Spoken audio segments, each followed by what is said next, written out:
నేను ఒకసారి మళ్ళీ మనం రిమైండ్ చేసుకున్నాము. I live in my pictures, I speak through my books.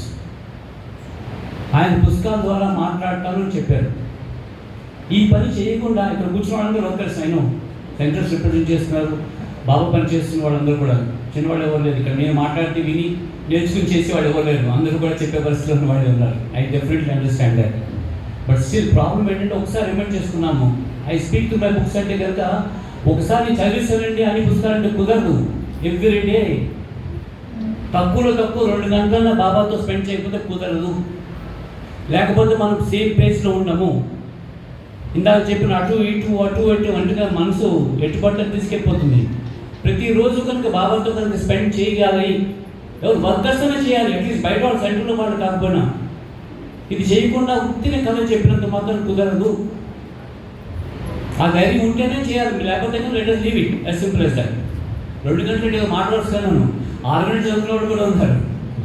So what I'm saying is spend more time with him. But డెఫినెట్గా కొంత సమయం ఉన్న బాబా పుస్తకాలు మనం చదువుకుని ఈ పని మటుకు చేయవలసినటువంటి బాధ్యత, రిక్వైర్మెంట్ మనకు అందరికీ ఉంది.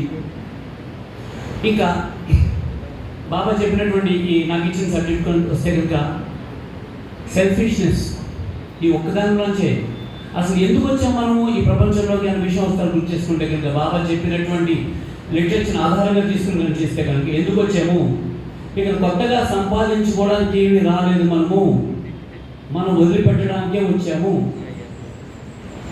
We have come to what is called shad. హాస్పిటల్లో జాయిన్ అయ్యి ఏం సంపాదించుకున్నాను అనరు, ఏం వదిలించుకొచ్చావు, ఏ రోగం వదిలిందని చెప్పి అంటారు. ఈ ప్రపంచంలో వచ్చిందే వదిలించుకోవడానికి. బాబా చెప్పినట్టు మాట వచ్చేస్తే కనుక my role demands that I